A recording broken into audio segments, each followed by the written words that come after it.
Hello and welcome to the thrilling conclusion of Calculus 4-4, the Fundamental Theorem of Calculus. Let's see. Last we left off, we finished example 5 talking about that. Now we'll talk about the second fundamental theorem of calculus. So earlier you saw that the definite integral of f on the interval from a to b was defined using the constant b as the upper limit and x as the variable of integration. However, a slightly different situation may arise in which the variable x is used as the upper limit. To avoid confusion using x in two different ways, we're going to use t temporarily as that variable of integration.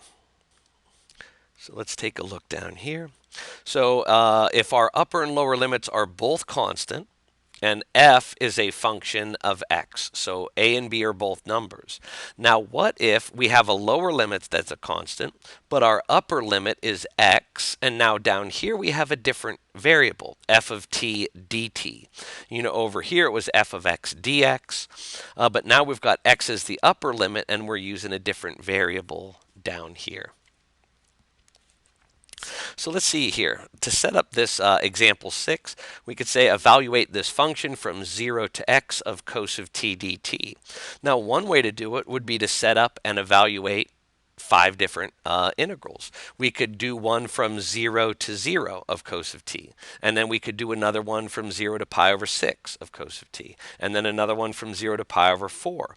You get the idea. We could do 5 separate integrals, one for each upper limit, or we could just do this.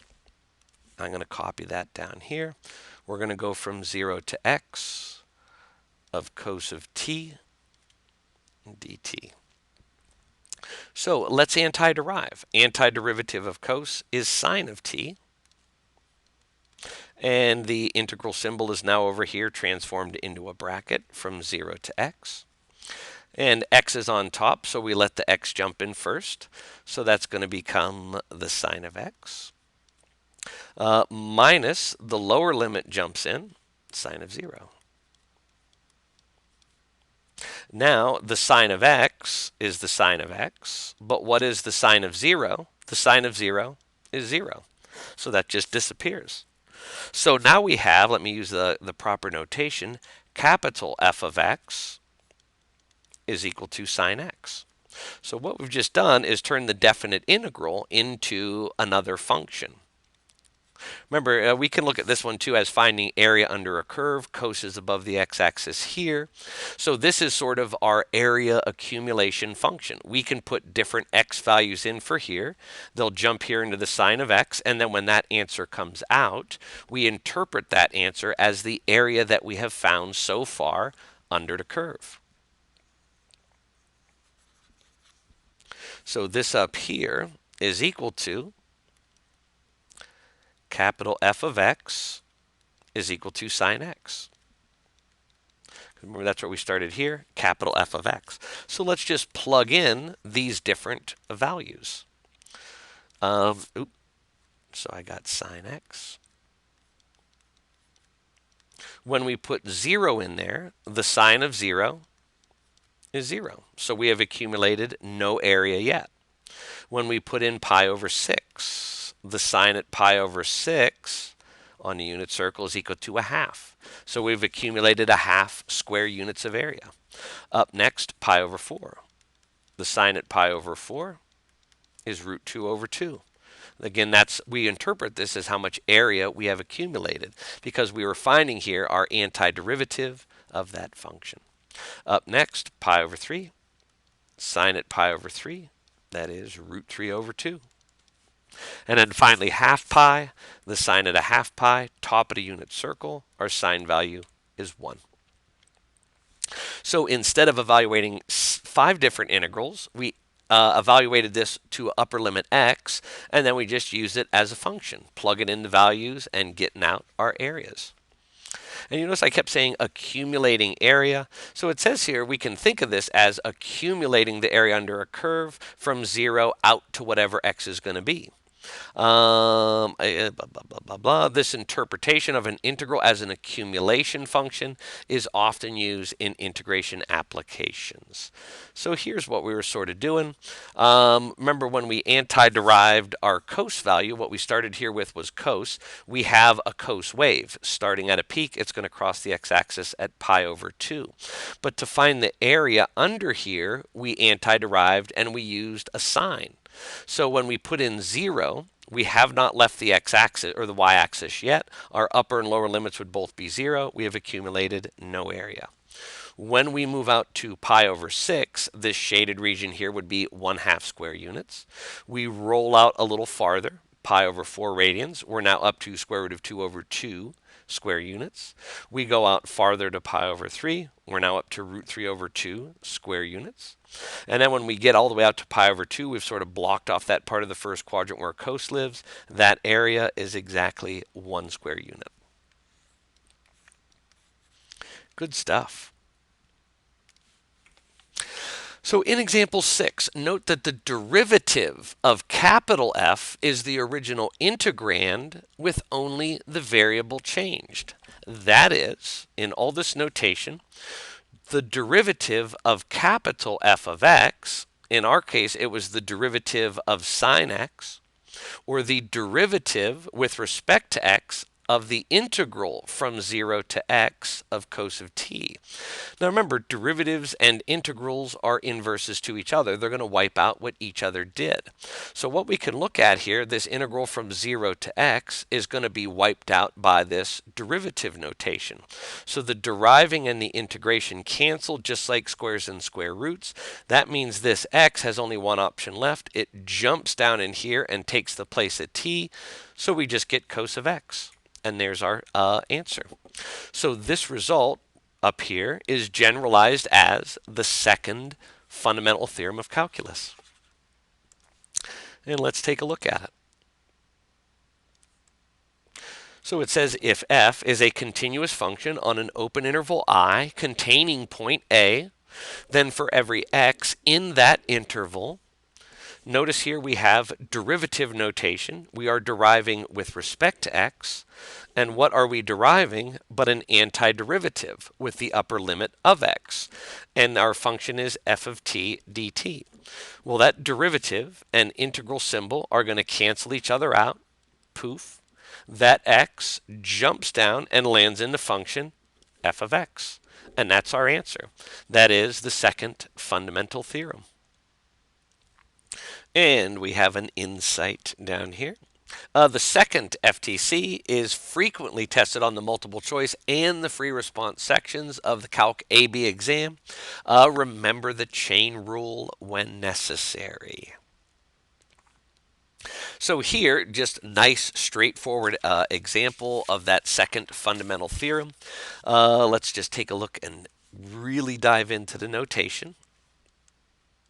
So we are going to derive with respect to x an antiderivative from 0 to x of this root t squared plus 1 quantity with respect to t.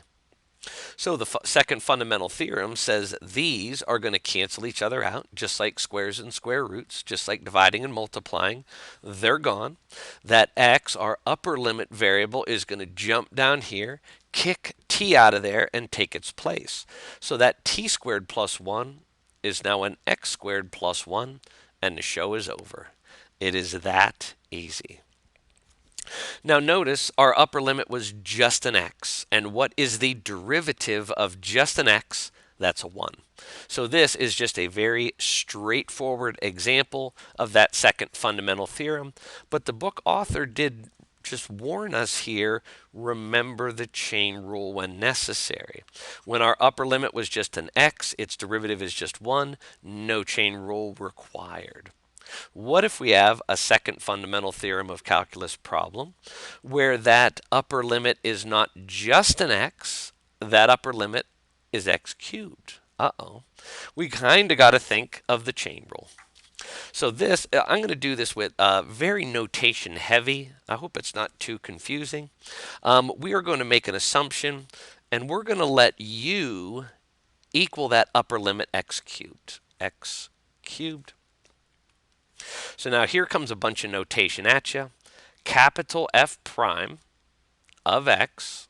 Remember the chain rule. That would be df, the derivative of f with respect to u, times du dx. Remember how I gush over Leibniz all the time in his notation, and it looks like the du's would cancel, and that would just be df dx, or the derivative of f with respect to x. So here is that beautiful Leibniz notation coming in again in the second fundamental theorem.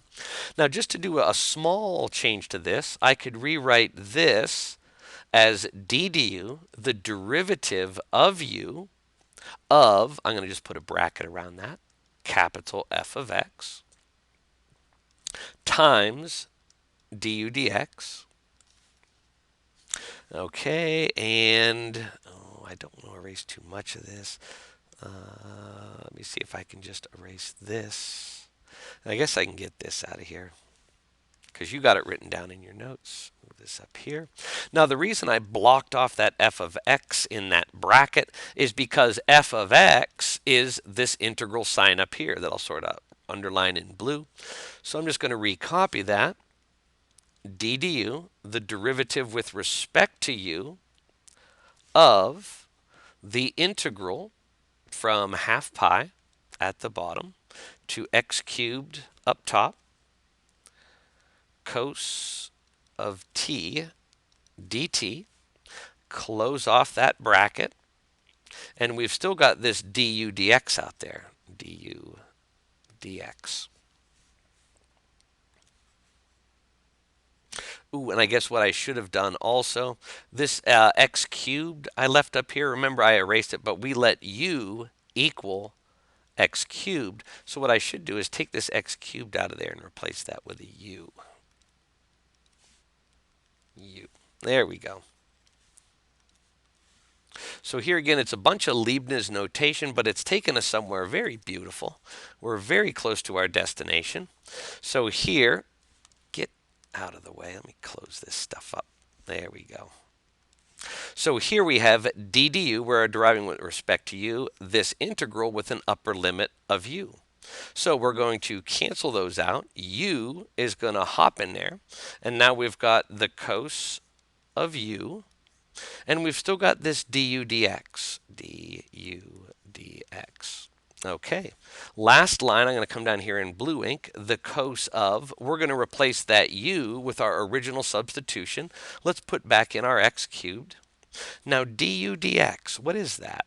Well, if u is x cubed, what is du dx? Derive x cubed with respect to x, it is a 3x squared. So du dx is out, replace that with a 3x squared. So there is second fundamental theorem with a chain rule. Oops. Now, is there kind of a shortcut to it? All right, look at it this way. If this was just x, it would jump in and become cos of x, and the show would be over. Since that is jumping in and it's more than x, now it's the cos of not x, but the cos of x cubed. Okay, that is more than just x. We're going to have to derive that for the chain rule. X squared or x cubed derives to 3x squared. And there we go. Now, let's verify this. I hope you left a little room in your notes. So let's verify. So if we antiderive from pi over 2 to x cubed cos of t dt, well, when we antiderive cos, that's going to turn into a sine of t, bracket over here, x cubed up top, half pi down on the bottom. So we're going to let, oops, I don't want to get that. Dang it, there we go. So we let the upper limit jump in there first. So that's going to equal the sine of x cubed minus lower limit jumps in, the sine at a half pi. And what is the sine at a half pi? Half pi is the top of the circle. Sine values are y values, so sine of a half pi is 1. So now we've got sine of x cubed minus 1. If we derive this, we should get back to where we started. Let's derive with respect to x. What's the derivative of sine? Well, that's cos of the same angle x cubed. But we got to do the chain rule. What is the derivative of x cubed? 3x squared. And that's exactly what we had before. I erased it all. Cos x cubed times 3x squared. So again, just to recap, second fundamental theorem, if its upper limit is more than x, just, let that jump in and then take the derivative of it and put that as a multiplied on the outside. Okay, who says calculus is hard? Now, the fundamental theorem leads us to a neat sort of application of this, the net change theorem, or how much does something change over given some interval of time. The FTC states that if f is continuous on some closed interval and capital F is an antiderivative of f on that same interval, then the definite integral from a to b of f of x dx is f of b minus f of a. But because capital F prime of x is the same as f of x, this statement could be rewritten like this. The definite integral from a to b of f prime x dx, notice they just took that f of x out, replaced it with that. It's the same thing, f of b minus f of a, where this quantity, f of b minus f of a, represents the net change of our function on that interval. And that interval is usually going to be in relation to time. So here it is enshrined as theorem 4.14. If capital F prime of x is the rate of change of some quantity f of x, because remember derivatives are rates of change, then the definite integral of that capital F prime of x from a to b gives the total change or the net change of that function across that interval. So here they've just, they've replaced that f of x with this capital F prime from a to b, definite integral, capital F of x prime, dx is f of b minus f of a. So let's see if they give us an example with this net. Oh, look at that. There's a perfect example for net change. A chemical is flowing into a storage tank at a rate of, now let me get my highlighter out. A chemical flows into a tank at a rate of this. So what they're giving us here is a rate of change. This is a derivative. And I guess I could write it like this. Well, capital F prime, I don't know what variable I'm going to use. Well, of t, I guess. Of t is equal to 180 plus 3t. Because it's always the wording is always critical on these. What they've given us is a rate. This is a derivative in liters per minute. T is time in minutes from 0 to 60. So we're looking at an hour on the clock. Find the amount of chemical that flows into the tank during the first 20 minutes. So we are going to antiderive from time 0 to 20 minutes. That's supposed to be a 2. 20 minutes. And I guess here they're using, and I'm looking in my notes now in the book, capital C prime of t, dt. So we're going to find the rate of change with respect to time.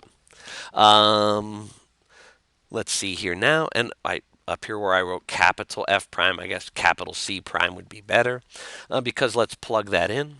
We're going to go from 0 to 20 minutes. Our rate of change is 180t plus 3t. And we're going to antiderive with respect to time. So we put a dt on there.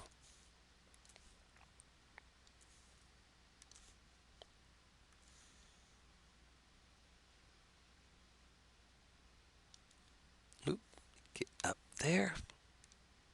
Oh, and I just caught a mistake. That's not 180t. That's just 180. Yeah, 180 plus 3t. My bad. Okay, so let's antiderive it. The integral sign is going to move over and turn into a bracket. This 180 has no variable, so since we are anti-deriving with respect to t, that'll get a t. And then the next term has a 3t to the first, so that's going to become 3t squared over 2. And we will evaluate that from 0 to 20.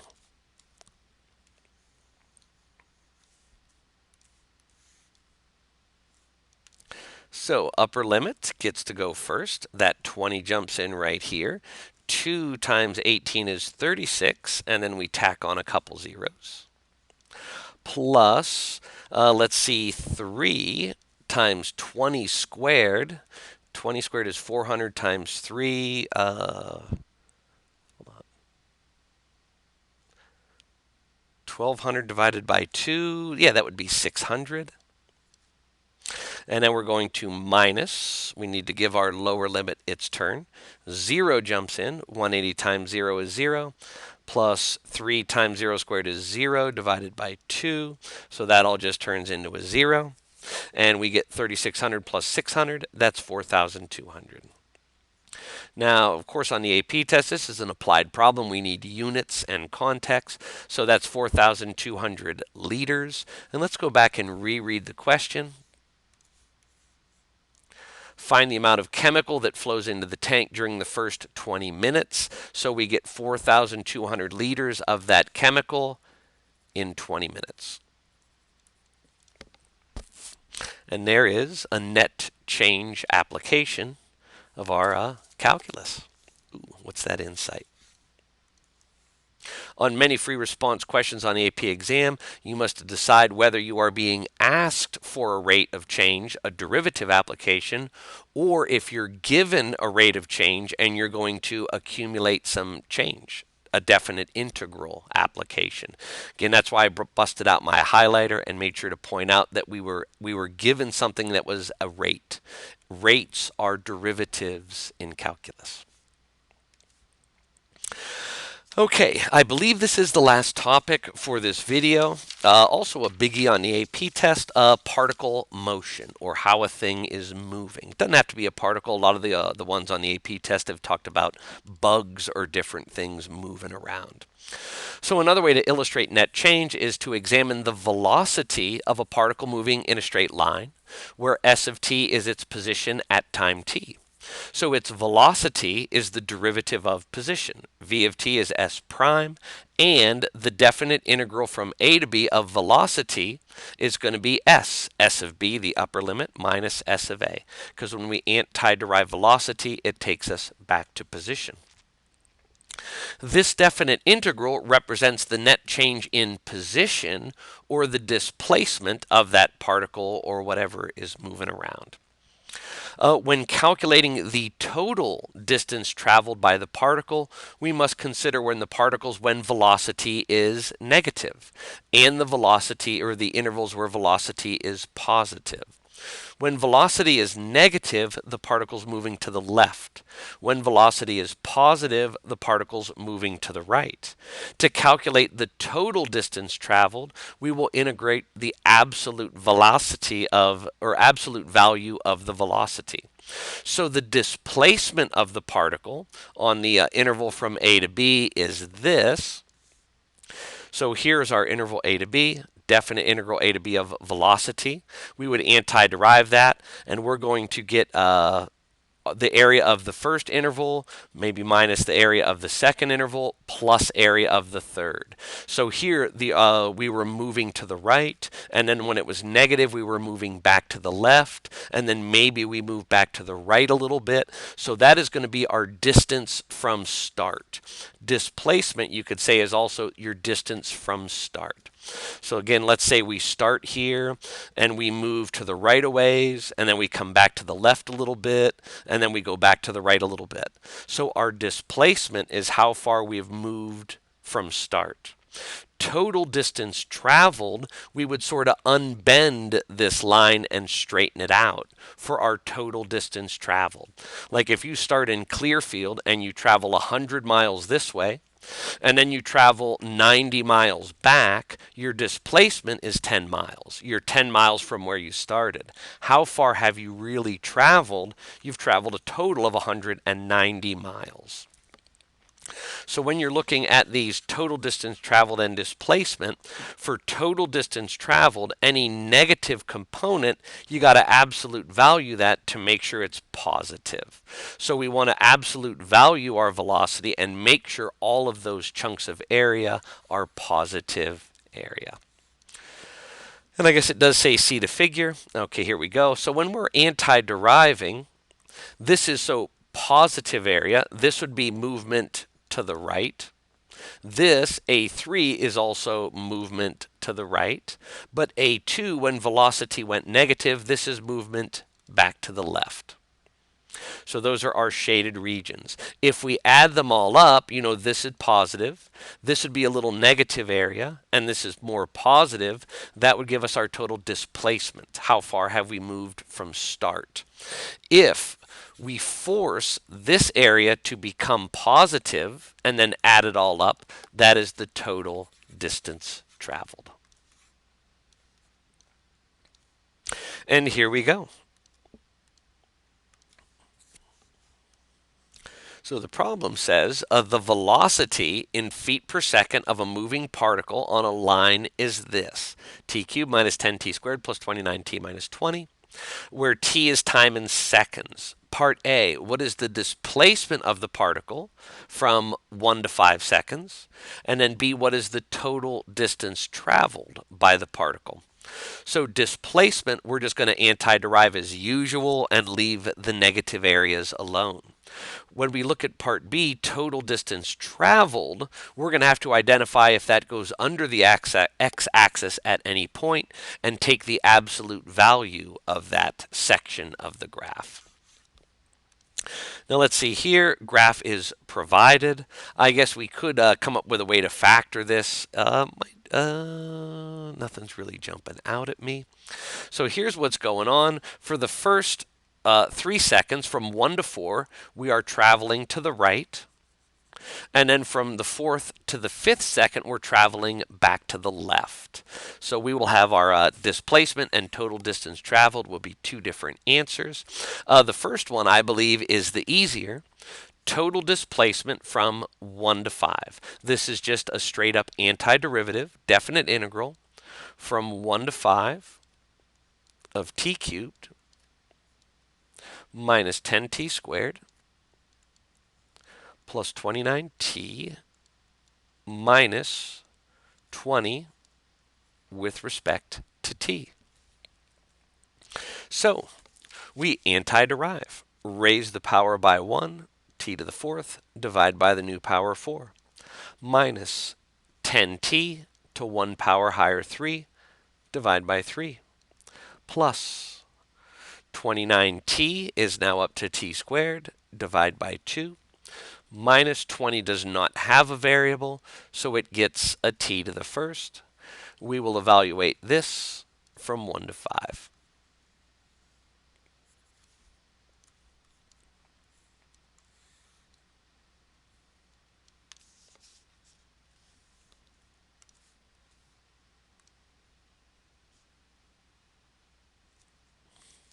I was going to say just to, ooh, hold on. I almost forgot. Back. Oops. That was right. There we go.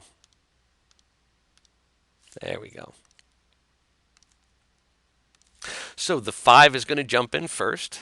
We're going to have a 5 to the 4th over 4 minus 10 times 5 cubed over 3 plus 29 times 5 squared over 2 minus 20 times 5. And then now minus lower limit, so we got to treat it as a group. We're going to bracket this off. And our 1 jumps in there. 1 to the 4th over 4 minus 10 times 1 cubed over 3 plus 29 times 1 squared over 2 minus 20 times 1. And I'll close that off with a black bracket.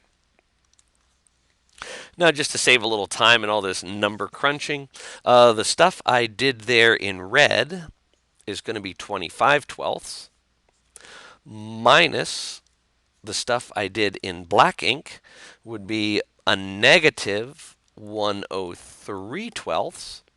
And if we add that up, we get, what's that, 128/12, and that reduces down to 32/3. Okay, this is a applied problem. We need units and maybe a little context. Displacement of the particle. So this, we're talking our units here in the problem were in feet. Feet.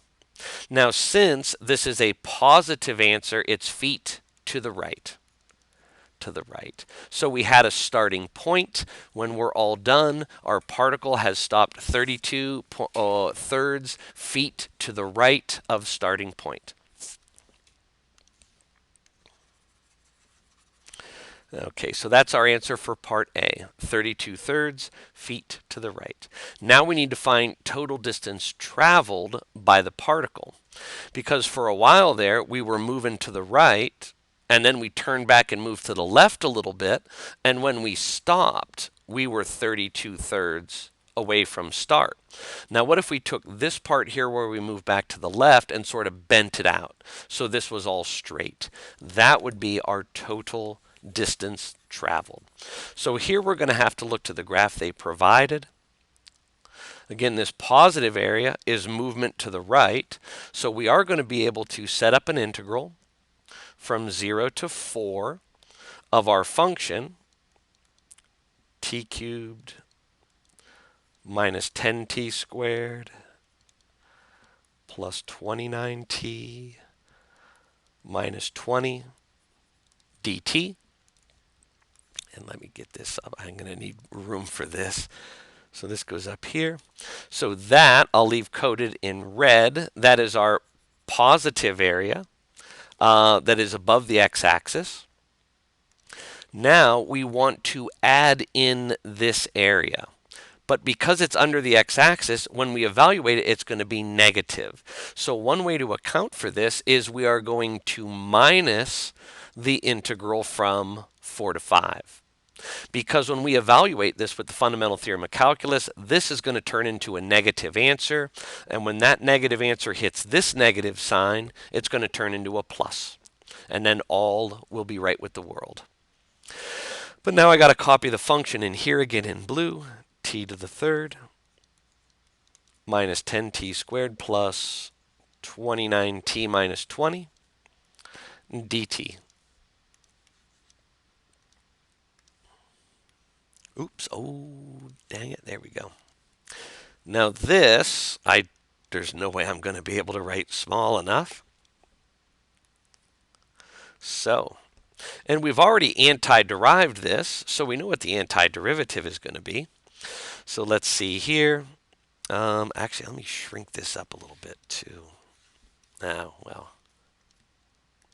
So we are going to have our antiderivative. Yeah, I'm back in red ink. T to the fourth over 4 minus 10 thirds t cubed plus 29 halves t squared minus 20t. That will be evaluated from 1 to 4. And then we are going to subtract another evaluation of the fundamental theorem. It's still going to be of t to the fourth over 4 minus 10t cubed over 3 plus 29t squared over 2 minus 20t. But this is going to be evaluated from 4 to 5. So I think you're starting to see that at this point, it's going to be a whole lot of numbers jumping in and us fourth powering them and cubing them and squaring them and multiplying them by other constants and getting our common denominators in there. But let's jump to the chase. All of this stuff in red, when we do the upper limit 4 minus the lower limit of 1, that is going to become a 45/4. minus, and then all the stuff in the brackets. When the 5 jumps in, and we evaluate that, and then minus the 4 jumping in, and we evaluate that, turns into a negative 7/12. So just like we were expecting, the answer in the brackets is negative. That's why we put this negative here. So minus a negative turns to plus, and we can add those together with a common denominator and reduce, and we get 71/6. Now remember, what's our units? We're talking feet. So the total distance traveled was 71/6 feet.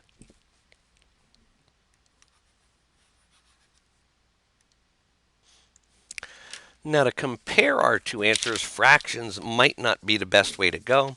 If we look at these as decimals, in part A, we were talking displacement. So we started at a point, and our particle traveled to the right, and then it did bend back to the left a little bit. So this distance here was 32/3, or that is 10 2/3, or 10.6 repeating. So this will run at about 10.7.